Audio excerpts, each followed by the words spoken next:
Patrick. Welcome to Cooking at Home with the Real Lombardinos. Today I'm going to take a stab at gumbo. I'm going to use some shrimp and I have some smoked andouille sausage here.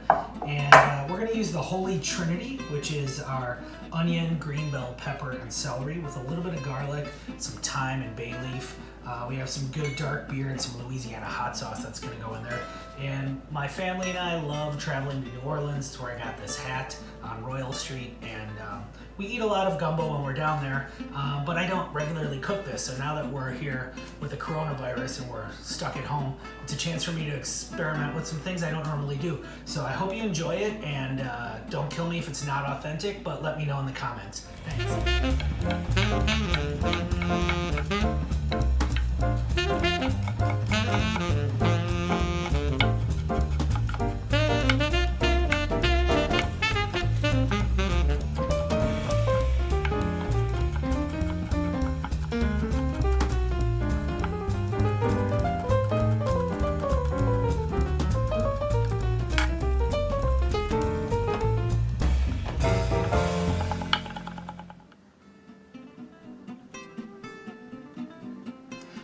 So I've started to prep all of my mise en place, so I have everything in its place. In place of the mirepoix, which is that traditional carrot, celery, and onion that we use in most cooking, in Louisiana, they use the Holy Trinity, which is green bell pepper, celery, and onion. To that, we're gonna add garlic, which is almost a must, and then I have one jalapeno that I sliced up. That's gonna go in there. Their Holy Trinity is the onion and the celery and the bell pepper, which all grow in Louisiana. They grow together. So what goes together grows together usually. We're gonna do this with our quick shrimp stock, which is simmering. I have some peeled shrimp, and then I'm gonna slice up some andouille sausage. If you don't have this, a smoked kielbasa, any smoked sausage will work. And then everything is prepped because we're gonna make a roux, and that's gonna take a little bit of time. And once that roux is ready, everything goes in the pot and then we let it simmer.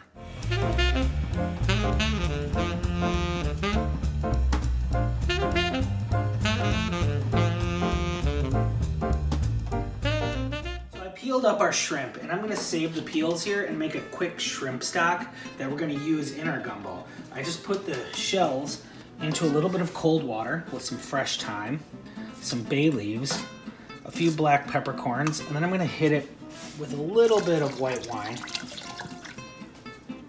Turn it on high. We'll bring it up to a simmer for about 15 minutes.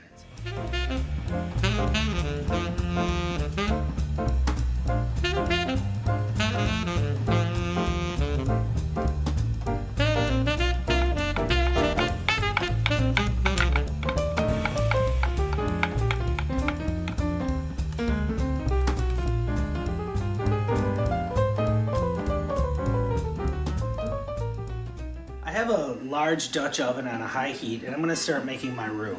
So I have equal parts vegetable oil and flour. And we're gonna brown that flour and we're gonna whisk it continually. You can't walk away from this. We wanna get it to a very dark chocolatey color. We're gonna add in just a little bit of butter because this is Wisconsin and that's how we do things here. I'm making a very quick roux. I'm working over a high heat. I add my oil, then I'll whisk in a nub of butter. We want that to foam and froth, and once it melts, we'll drop our flour in. You have to whisk vigorously, no lumps here. And now you're in it to win it. You have to continually whisk. You can't walk away. And the darker the roux gets, the more you need to whisk. It will burn if you walk away. So we'll watch it go from blonde to brown, and then we'll take it to a darker brown. But our ultimate goal is to get a dark, dark chocolatey brown. Now my roux is taking on the color of like a bittersweet chocolate. I'm gonna add in my onions, and those will cook up real quick. It's real steamy. We're gonna add in our celery and our bell pepper. That's our Holy Trinity there. This is real hot. This roux is cooked at a pretty high temperature. It took about 15 minutes, but it's almost as hot as boiling sugar. I have my Holy Trinity in there, my onion, my celery, my bell pepper.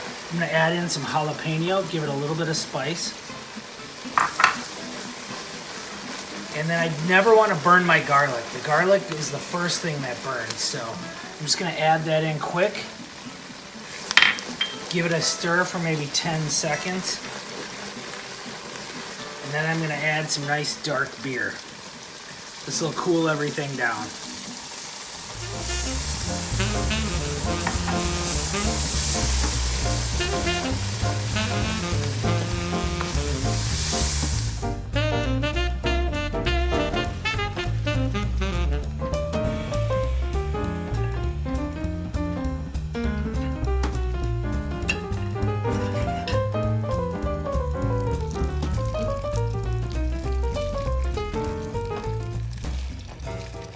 So I've added my stock to my base here with my roux, my Holy Trinity, a little bit of garlic and jalapeno.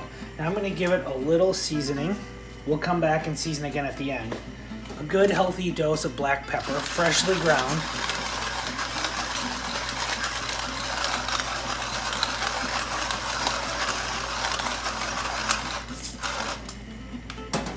Then we went through our cupboards and we didn't have cayenne pepper, but we had some nice Spanish smoked paprika, so I'm gonna add that. That'll kind of reinforce the flavor of this smoky andouille sausage. We also had a little bold Cajun spice. I'm gonna do like a teaspoon of that. I'm gonna double thyme it. I'm gonna throw in a few sprigs of fresh thyme and then a little bit of dried thyme, because that is a real flavor of gumbo that it's just reminiscent to me. It's coming up to a simmer here. A couple of bay leaves. Next I'm gonna add all of that andouille sausage I sliced up. And then in our freezer, when we came under the COVID-19 lockdown, we went and bought a lot of frozen vegetables. So I have stocked with peas, lima beans, corn, and I have some okra. So I'm gonna add some frozen okra in here too. That gumbo is just coming up to a simmer. I'm gonna put a lid on that and push it to a back burner on very low. We're gonna let it simmer for about 2 hours, and that's what's gonna help cook that flour that's in that roux. There's a lot of flour in there, and that's gonna mellow everything out and bring it all together. Ooh, I'm gonna check our gumbo. It's been simmering for 2 hours. Looks great. We have that andouille sausage in there. All we have to do is add some shrimp and let them poach. Shrimp in here with my andouille sausage, and we're just gonna let those gently poach. And today we have shrimp in here, and we have the sausage, a little bit of okra. And now there's a lot of different kinds of gumbo out there. There's gumbo Cajun style with wild game. There's gumbo with crabs, gumbo with even braised veal. The late Leah Chase had gumbo des herbes, which was a gumbo made of all different kinds of greens.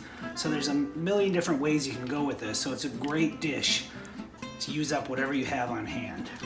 Now we have a nice rainy, kind of chilly day here, and this is a perfect thing to make. We have a pot of white rice going, and once these shrimp are kind of poached in that sauce, after a few minutes, we'll be ready to ladle this up. So this is just coming up to a simmer. Our shrimp are all poached with those bay leaves and the fresh thyme, and we're just about ready to serve.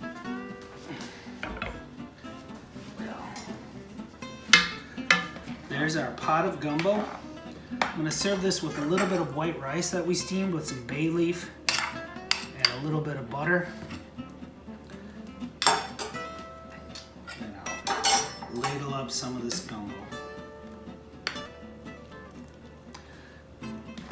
Not terribly thick, but nice and dark from that chocolatey dark roux. And I like a little Louisiana hot sauce in mine. Give it a little kick.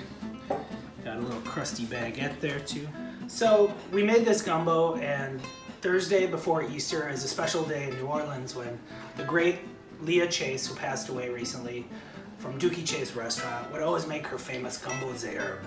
A gumbo made with tons of different greens, as many as she could find, always an odd number. She said, as many greens as you put in the gumbo, that's how many friends you'll make in the new year. And this is in honor of her, and we just love everything about New Orleans and their cuisine and their great Creole hospitality. So have a great Easter weekend, and God bless.